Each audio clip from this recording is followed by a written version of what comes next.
नमस्कार दोस्तों, आज हम आपको गौतम बुद्ध की प्रेरणादायक कहानी के बारे में बताएंगे, जिसमें गौतम बुद्ध ने बताया है कि कैसे बिना मेहनत के हासिल हुआ धन हमें कभी खुशी नहीं दे सकता है, क्योंकि बिना परिश्रम के प्राप्त हुआ धन विष के समान होता है। कहानी शुरू करने से पहले अगर आप मेरे इस चैनल पर नए हैं तो मेरे इस चैनल को सब्सक्राइब कर दें, साथ ही इस पर लाइक और कमेंट भी कर दें।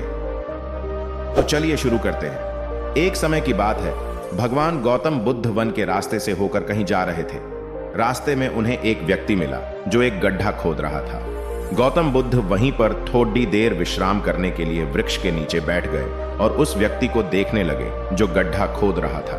तभी उस व्यक्ति को गड्ढा खोदते खोदते एक कलश मिला। उस कलश में बहुत ही कीमती हीरे जवाहरात भरे हुए थे। यह सब देखकर वह व्यक्ति बहुत खुश हुआ और सोचने लगा, आज मेरा भाग्य जाग उठा है।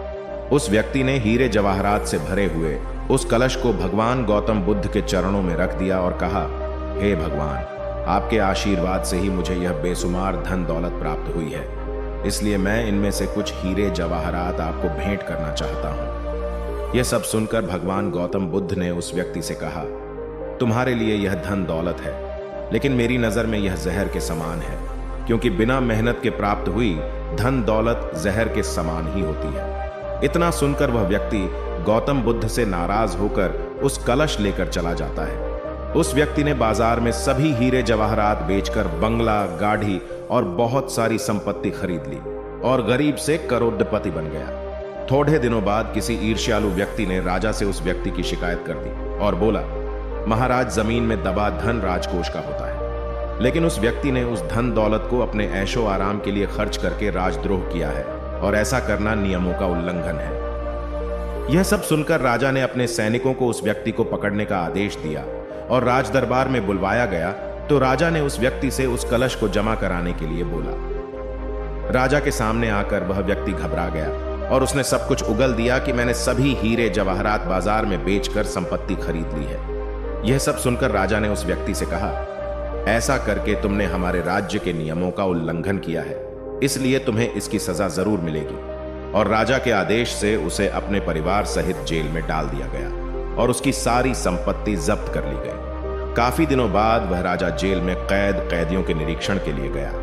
तभी उस व्यक्ति ने राजा से अपनी सजा माफ करने के लिए आग्रह किया और कहा, महाराज, जब मुझे वह कलश जमीन में गड्ढा खोदते समय मिला तो भगवान गौतम बुद्ध वहीं पर मौजूद थे। भगवान गौतम बुद्ध ने मुझसे कहा था कि इसमें धन दौलत नहीं जहर भरा हुआ है, लेकिन उनकी यह बात न मानकर मैंने उनका अपमान किया था और आज जेल में रहकर मुझे एहसास हो रहा है कि उनकी बात बिल्कुल सच थी, क्योंकि बिना मेहनत के प्राप्त धन दौलत जहर के समान ही होती है। इसलिए मैं एक बार भगवान गौतम बुद्ध के दर्शन कर उनसे क्षमा मांगना चाहता हूं। उस राजा ने भगवान बुद्ध को ससम्मान अपने राज्य में आमंत्रित किया और जेल से निकालकर उस व्यक्ति को भगवान बुद्ध के पास लाया गया। उस व्यक्ति ने भगवान बुद्ध के चरणों में बैठकर क्षमा मांगी तथा कहा, भगवान, आपकी बात बिल्कुल सत्य थी, क्योंकि कलश में सही में जहर भरा हुआ था, जिसने कारण मुझे अपने परिवार सहित जेल जाना पड़ीडेढ़ा। भगवान गौतम बुद्ध के आदेश से राजा ने उस व्यक्ति को जेल से रिहा कर दिया। इसके बाद उस व्यक्ति ने उसी दिन से मेहनत से प्राप्त धन से अपना जीवन यापन शुरू कर दिया। सीख दोस्तों, इस कहानी से हमें यह सीख मिलती है कि बिना मेहनत के हासिल हुआ धन हमें कभी खुशी नहीं दे सकता है, क्योंकि बिना परिश्रम के प्राप्त हुआ धन विष के समान होता है। परिश्रम से प्राप्त किया हुआ धन हमारे खून पसीने का धन होता है और उसकी कीमत हमें पता होती है, इसलिए हम उस धन को सोच समझकर खर्च करते हैं। वही बिना मेहनत से कमाए हुए धन की हमें कीमत पता नहीं होती है और उस धन को हम गलत तरीके से खर्च करने लगते हैं और हम गलत रास्ते पर चलने लगते हैं।